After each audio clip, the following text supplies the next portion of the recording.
Peace, what's happening? Prince Ash here, back with another video. This one's a Q&A. We'll have rambling on later tonight. Got myself a little Coke Zero, and emphasis on the word little, it's fucking tiny, but sure look. It's fucking tasty though.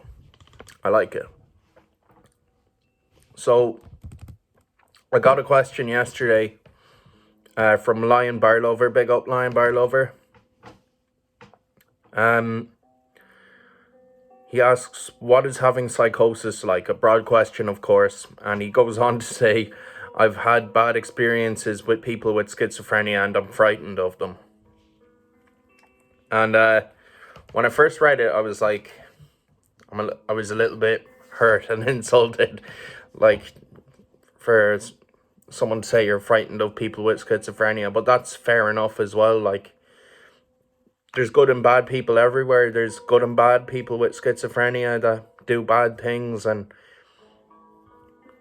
there's more good people than bad people. That's the truth of it. Like, and yeah, for someone in the middle of a psychotic episode, it can be frightening to deal with them because they are not living in reality and they're potentially can cause harm to themselves or to other people, and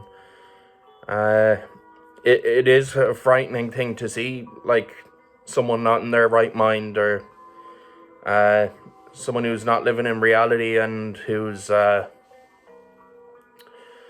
know, a danger. Someone who's a danger. That's it, like. And,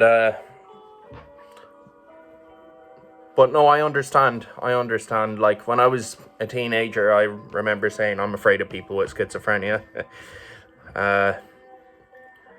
And I would have had one or two bad experiences with people with schizophrenia as a teenager as well, like. So that's why I said that. And I can completely understand that. Yeah. And, so he asked, what is having psychosis like? And I spoke about it a little bit in a previous video. That doesn't matter. I'm going to speak about it again, like, but it started off when I was, like, 21. No, about 20 years old. Yeah, about 20 years old. That's when things really started off. I got intrusive thoughts, which came in the form of fake memories that I kind of believed were real. And, oh, not this fucking sample again, man. I'm gonna have to delete that fucking piece of shit song. Excuse me. Anyway. Yeah, so I was convinced that I had been given a long night, which isn't a term that anyone else is going to be familiar with but myself, because I understand what it was. A long night. I hate, like, talking about it or having to explain it, like, because it's crazy. It is fucking crazy to explain it, like. But a long night is a night where my peers, like, punished me and attacked me and assaulted me and, like, sexually abused me in order to punish me for mistakes I had made in the past. Now, obviously, that didn't happen. In real life, that would never occur, really. No one would rationally want to do that to me. And if they did, they'd all be in prison for it. But because I wasn't quite living in reality, I thought it was real. And I was having memories about that night because it was all based off a night when I came back from Reunion Island and France. I went out in Galway for one night, and the night didn't go very well. Some people were kind of bitchy and begrudging towards me, and I ended up drinking too much that night and I blacked out. And there's a period from, like, midnight until, like, 6 a.m. that I have no idea what happened. And all I know is I got home and it was bright out in the morning time. I remember being in a taxi I vaguely, remember being in a taxi, and I vaguely remember getting in the door and just going straight to bed.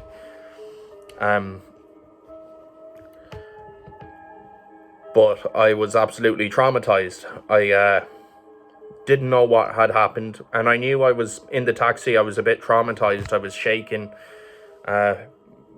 possibly because maybe I had slept outside and it was cold, or maybe something traumatic might have happened to me, or maybe nothing happened and I'm remembering things wrong. And so a couple of years later, about a year or 2 years later, I was in bed and I started remembering the night. And I was in like a park with all of my peers and friends and enemies. And I just remember being like publicly tortured and assaulted and attacked and abused and raped, and it was really nasty. Like, it was absolutely awful. It was all for like trivial reasons that I don't really want to speak about, to be honest. They're mistakes I made in the past. They're not the end of the world, like, but they were a big deal to me for a long time. And I'm still not really willing to talk about it on YouTube, like, and that's okay as well. So every night I'd have these memories, and it was torture to me. I felt I had been wronged and that I'd never see justice. And I was frightened. I felt fear about it. Because I did, in my memories, I fought back and I attacked back and I bit back, so to speak, like. And I was also scared about the consequences of me fighting back. Like, was I going to be arrested, or was I going to prison for taking part in this violent disorder? And anyway, we'll fast forward a couple of years. I was in a homeless shelter in Galway, the city I'm from. And I'm just going to take a pull of the vape quickly.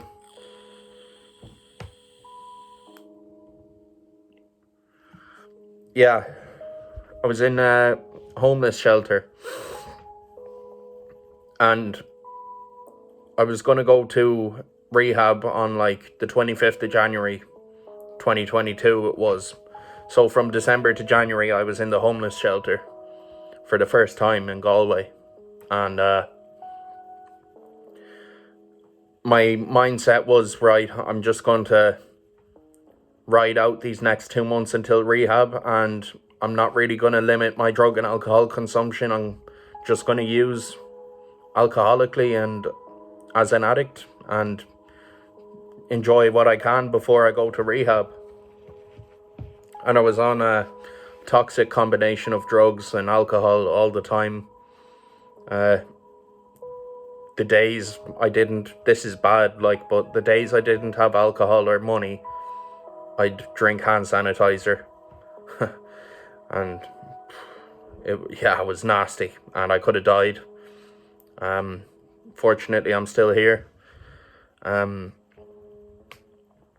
that's how bad my addiction was, and that's the situation it put me in, like. And I was using heroin as well, and smoking weed and stuff, and I was still having these memories of the long night, but I was just trying to numb the pain, and I was in fear in my own city. Like, I was afraid of bumping into my peers and, anyone who was part of the long night, And I made a song called Long Night PTSD. I'll link it in the description. It's basically my apology for the long night. And it's a beautiful song, so it's worth listening to. Anyway, I started getting super paranoid prior to going to rehab, because I ended up getting arrested for something. I better not say, but I got arrested anyway. And after that, I was like, shit, the guards are on to me now. The guards are the police in Ireland. It's like, the guards are on to me now. Fuck, I'm probably gonna end up in prison soon if I don't kind of cop on. So I decided to sober up before rehab. That was a week before I went, and I locked myself in my room, and I just kind of lay in bed. And there was kind of a incident, an argument. I had arguments with like two people in the homeless shelter, and I threatened to be stabbed and threatened to, but yeah, by both of them, they threatened to stab me, like, so I was really paranoid about that as well, and I ended up not sleeping for 7 days, and not eating and drinking a bit of water. That was about it, and I was super paranoid, and it all came to a head 3 or 4 days in. It seemed absolutely real and as vivid, and I could hear it clear as day. It was a Garda van had pulled up outside the homeless shelter, and they were playing The Fields of Athenry, which is an Irish song, and one of the lyrics in it is, "Nothing matters, Mary, when you're free." Except when that line came on, it started looping just one part of the song, "When you're free," and I just heard it over and over again for like half an hour. "When you're free, when you're free." I was like, what the fuck is going on, man? And it was the guards taunting me and taking the piss out of me, saying I'm going to prison, and obviously when you're free, you'll nothing matters then, but you're going to prison now. And it was them taking the piss out of me a little bit, and I could hear that clear as day. I can't fucking describe how real it was, like, but I was like, shit. And then I could hear everyone in the hostel, the homeless shelter, getting arrested and brought away to prison as well. And I could hear guards outside my door, like, talking to my uncle. And yeah, it was just insane. And it was like, yeah, he's getting 7.5 years in prison for the long night, and he's assaulted this person and that person, he sexually assaulted this person and that person, this is what he's done, he's going away. And I was just like, fuck, I guess this is my destiny, or this is just gonna be my life now for the next 7 or 8 years in prison. I was like, yeah, that was literally my reaction. I didn't even cry, I didn't even laugh. I just felt like, fuck, this is it. Yeah. And eventually I did, it was so traumatic, and hearing all of that shit going on, and I started seeing spiders come up underneath my door and lunge at me, and then they disappear, and I saw tigers on my floor, and I realized like something was a bit wrong with my mental health. Yeah, a bit wrong, but something was wrong with my mental health. And it was so traumatic that I was sitting on the edge of my bed like this, and I ended up just getting into a catatonic state because I was so tired. I hadn't slept in days and eaten food, and I ended up just blacking out for like half an hour, just staring and not moving. I remember I just froze like this, just looking into the distance. And the next thing that happened was a knock on the door, and one of them opened the door, and I just looked up like, oh fuck. I didn't say oh fuck, I just looked up and I was like, oh.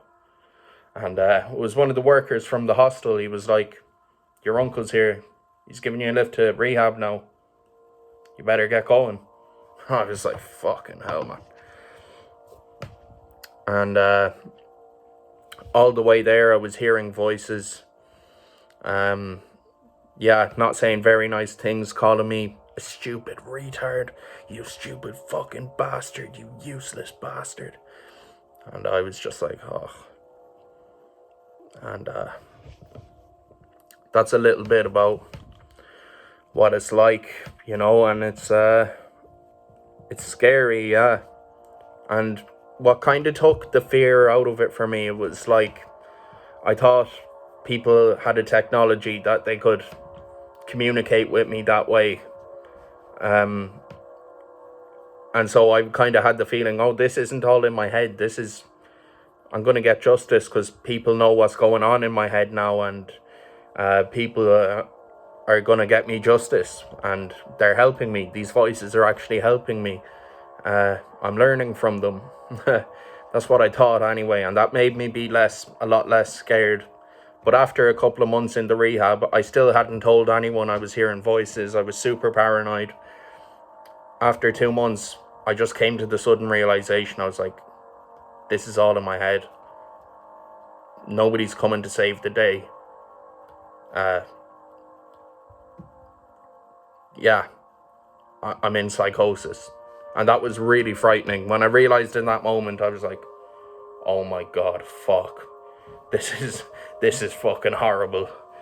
And I ended up, we had group therapy in the rehab, and I ended up sharing and saying what was going on with me. I ended up going to A&E in the hospital and explaining to them, and I even thought the hospital were like abusing me as well. I thought everyone was abusing me. I thought everyone was punishing me for my drug use and my alcohol use, and just for generally not achieving anything in my life when I had great potential. And yeah, it was really bad.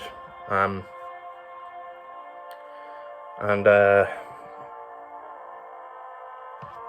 yeah, it took about a year, I'd say, I had to leave rehab. I spent 5 months in rehab and like 5 months in a halfway house after. And it took for me to get to the halfway house and get out of rehab and that environment to kind of realize this is going to be a long-term recovery, and to kind of accept reality, It took me a while to accept reality. And ever since then, I've been recovering, and I've been talking about it and dealing with it. And the more I talk about it, the lighter the load gets, And yeah, it's difficult. And when I tell people, I don't tell everyone, but when obviously I'm putting it on fucking YouTube, but not everyone watches my channel. There's certain times, I'll just not tell anyone, and yeah, if I kind of trust the person, I kind of tell them. And yeah, it is a bit embarrassing that I do suffer with this, that I suffer with schizophrenia and psychosis. And fortunately, I'll talk about the present day, how it affects me in the present day. It's nothing like it was before. I get an episode every couple of weeks, and that consists of just hearing voices shouting at me and getting a panic attack, and yeah, struggling to catch my breath and just feeling a bit paranoid and feeling anxious. And that's literally the only way it affects me now. And the only other way as well is when I'm not in an episode, I can sometimes think that people are punishing me, or that's my core thought is oh fuck, that person's punishing me, or that person's abusing me, or that person's trying to teach me a lesson, when they're not. But my gut reaction is oh, that's what they're doing. But that's not true either. No one has anything out against me. I have no issues with anyone in my city or beyond, which is great, and in recovery, I'm building up stronger relationships with everyone around me, and my self-esteem is getting better, and I'm able to communicate with people and make friends with them. And so I'm blessed that I don't have any beef with people. So yeah, I think I'm going to leave it at that. I know I left out a good bit, but I included a good bit too. So I'm just going to leave it at that for today. Peace. This has been Prince Ash. What was his name again? Lion Bar Lover. Thanks for the question. Any more questions, drop them in the comments. Yeah, I'll leave it at that for today. I might do a part 2 to this. Peace.